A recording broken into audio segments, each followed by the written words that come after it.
पहाड़ों की रानी कहे जाने वाली महाबलेश्वर की खूबसूरत वादियों में मीरा और आदित्य की प्रेम कहानी किसी कविता से कम नहीं थी।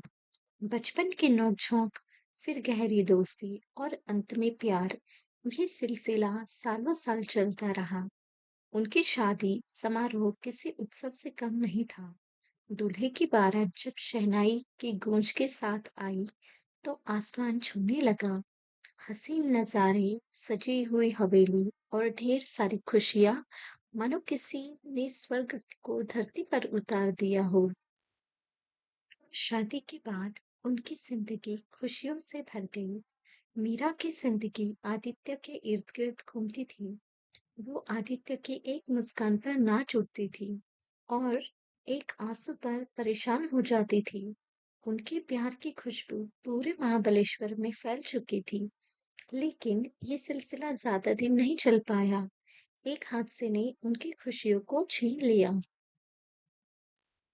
एक शाम आदित्य ऑफिस से लौटते वक्त एक तेज रफ्तार ट्रक से टकरा गया। हादसा इतना भयानक था कि आदित्य को बचाया नहीं जा सका। मीरा की दुनिया उजड़ गई। वो जवान सी जिंदगी अचानक से वीरान हो गई। हर तरफ उसे सिर्फ आदित्य की यादें ही दिखाई देती थी। हर कोना, हर रास्ता उनकी ही मोहब्बत की कहानी सुनाता था। दिन रात मीरा सिर्फ आदित्य को याद कर रोती रहती। एक रात उसे एक सपना आया। सपने में एक साध्वी ने उससे कहा, बेटी, तुम्हारा प्यार अधूरा रह गया है। आदित्य तुम्हारे पास वापस आएगा। वो दोबारा जन्म लेगा। कुछ साल बीत गए। मीरा की जिंदगी तन्हाई और गम में कट रही थी। एक दिन अनाथालय से उसे एक बच्चे को गोद लेने का प्रस्ताव मिला। वो अनाथालय गई और वहां उसे मासूम अर्नव की आंखों में आदित्य की झलक दिखाई दे गई। मानो आदित्य वापस आ गया हो। अर्नव को अपने बेटे के रूप में अपना लिया। अर्नव बड़ा हो गया था। मीरा को उसमें आदित्य की बचपन वाली शरारतें और बातें नजर आती थी। एक दिन अर्नव को अचानक एक पुराना अखबार का टुकड़ा मिला, जिसमें आदित्य के एक्सीडेंट की खबर छुपी थी। उसी खबर में रघुवीर नाम का जिक्र था। रघुवीर एक बड़ा उद्योगपति था। उसकी कंपनी के ट्रक से आदित्य की कार टकराई थी। पुलिस रिपोर्ट में ये एक दुर्घटना बताया गया, पर अर्नव को लगा कि ये हत्या है। अर्नव ने रघुवीर के बारे में पता लगाना शुरू किया। पता चला कि रघुवीर और आदित्य दोनों बिजनेस पार्टनर थे। किसी बात को लेकर उनकी अनबन हो गई थी। अर्नव को शक हुआ कि रघुवीर ने ही आदित्य को मरवाया है। वो इस सच का पता लगाने के लिए जुनूनी हो गया। अगले कुछ महीनों में अर्नव ने रघुवीर की कंपनी में घुसकर सबूत जुटाना शुरू की। उसने रघुवीर की सारी काली करतूतों का पर्दाफाश कर दिया। रघुवीर को गिरफ्तार कर लिया गया। अदालत में रघुवीर को सजा सुनाई गई। मीरा और अर्नव को लगा कि उन्हें इंसाफ मिल गया है, लेकिन उनके दिलों में रघुवीर के लिए घृणा का भाव भर चुका था। मीरा को एहसास हुआ कि उसका प्यार अधूरा रह गया है और अब वो नफरत में बदल गया है। कुछ समय बाद जेल में रघुवीर को अपने किए पर गहरा पछतावा हुआ। मीरा और अर्नव के दर्द को महसूस कर वो टूट गया।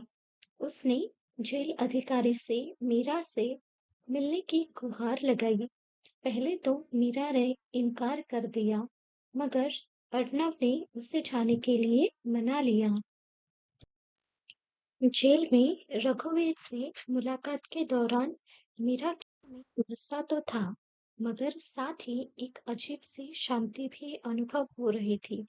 रघुवीर ने मीरा के सामने माफी मांगी और कहा कि उसने एक गलती की थी, जिसकी सजा वो भुगत रहा है। उसने ये भी बताया कि आदित्य उसका अच्छा दोस्त था और वो कभी नहीं चाहता था कि उसकी मौत हो। रघुवीर की बातों में सच्चाई झलक रही थी।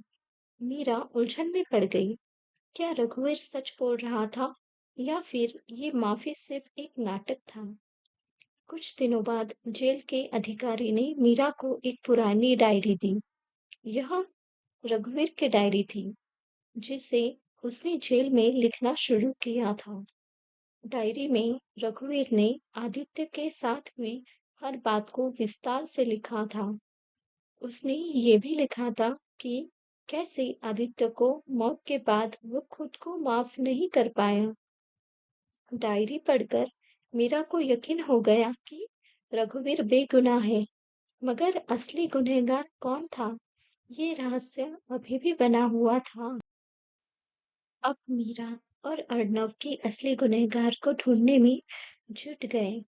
रघुवीर की डायरी में मिले कुछ सुरागों को आधार बनाकर उन्होंने अपनी खोज शुरू की। पता चला कि रघुवीर और आदित्य की किसी तीसरे व्यक्ति से दुश्मनी चल रही थी। वो व्यक्ति रघुवीर को फंसाकर आदित्य को रास्ते से हटाना चाहता था। मीरा और अर्णव ने अपनी जांच आगे बढ़ाई। वो उस व्यक्ति तक पहुंचे जिसने रघुवीर को फंसाया था। वो व्यक्ति कोई और नहीं बल्कि रघुवीर का ही बिजनेस पार्टनर विक्रम था। रघुवीर पूरी तरह से उस पर भरोसा करता था। यही वजह थी कि वो उसकी चालबाजी को समझ नहीं पाया। सबूतों के साथ मीरा और अर्णव पुलिस के पास गए। असली गुनहगार विक्रम को गिरफ्तार कर लिया गया। रघुवीर को जेल से रिहा कर दिया गया। रिहाई के बाद रघुवीर मीरा से मिला। इस बार मीरा ने उसे गले लगा लिया। उसने रघुवीर को माफ कर दिया। कहानी में यही एक नया मोड़ आता है। रघुवीर मीरा के प्रति आभार व्यक्त करता है और उसके दुख में उसका साथ देने की इच्छा जताता है। वो मीरा की कंपनी को संभालने का फैसला करता है, जिसे आदित्य ने छोड़ा था। वही अर्णव पढ़ाई पूरी करने में जुट जाता है। कुछ समय बाद मीरा अर्णव को लेकर हिमालय की यात्रा पर निकलती है। वहां उन्हें एक आश्रम में एक साधु मिलते हैं। वही साधु जिन्होंने सालों पहले मीरा को बताया था कि आदित्य वापस जन्म लेगा। साधु ने अर्नव को देखा और चौंक जाते हैं। वो मीरा से कहते हैं, बेटी, तुम्हारा प्यार सचमुच अधूरा नहीं रहा। अर्नव ही तुम्हारा आदित्य है। अर्नव और मीरा दोनों दंग रह जाते हैं। साधु उन्हें बताते हैं कि कुछ खास परिस्थितियों में आत्मा अपने पिछले जन्म को यादों को साथ ला सकती है। अर्नव को धीरे धीरे अपने पिछले जन्म की यादें आने लगी। वो अपनी और मीरा की प्रेम कहानी को, उनकी शादी को, सब कुछ याद कर लेता है। यह जानकर मीरा खुशी और गम के बीच झूल जाती है।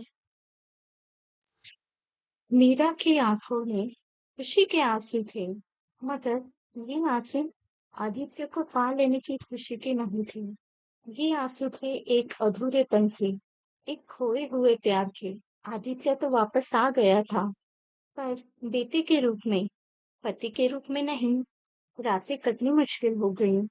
मीरा को हर तरफ आदित्य की तस्वीरें नजर आती, उसकी आवाज सुनाई देती। एक रात अर्नव उर्फ आदित्य मीरा के कमरे में आया। उसकी आंखों में वही पुरानी चमक थी, वही मोहब्बत थी। माँ, अर्नव ने धीमी आवाज में कहा, मुझे पता है आप कैसा महसूस कर रही हैं। आप आदित्य को याद करती हैं और ये ठीक भी है, लेकिन मैं अब सिर्फ आपका बेटा नहीं हूँ। आपकी यादों में कहीं न कहीं मैं आदित्य भी हूँ। मीरा उसकी बातों से हिल गई, पर ये कैसे हो सकता है? उसकी आवाज कांप रही थी। कुछ देर कमरे में सन्नाटा छाया रहा। मीरा अवाक थी। फिर उन्होंने अर्नव का हाथ पकड़ लिया। उसकी आंखों में आंसू थे, पर इस ये दुख के आंसू नहीं थे, ये खुशी के आंसू थे, मिलन के आंसू थे। अगर तुम सचमुच आदित्य को महसूस करते हो, मीरा ने धीमी आवाज में कहा, तो तुम ये भी जानते होंगे कि उसने मुझे कितना प्यार किया था। वो हमेशा मेरी खुशी चाहता था। अर्नव ने सिर हिलाया।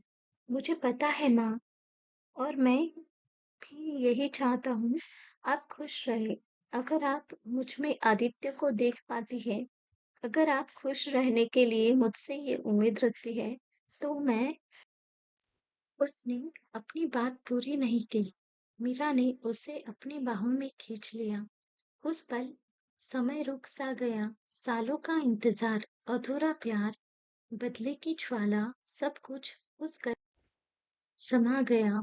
उस रात के बाद मीरा और अर्नव उर्फ आदित्य एक नए रिश्ते की शुरुआत करने के लिए तैयार थे। ये रिश्ता पति पत्नी का नहीं था, पर ये प्यार का रिश्ता जरूर था। वो आदित्य की यादों को संजोए हुए साथ मिलकर जिंदगी की राह पर चल पड़े। रघुवीर भी उनका साथ देता रहा। उनके बीच का रिश्ता मित्रता और सम्मान का था। कहानी अब पूरी हो चुकी थी। ये एक अधूरे प्यार और उसके पुनर्जन्म की कहानी नहीं थी। ये एक ऐसी कहानी थी जो ये बताती थी कि सच्चा प्यार न तो मरता है और न ही रूप बदलता है। वो सिर्फ अपना रास्ता बदल देता है ताकि हमेशा के लिए हमारे साथ रह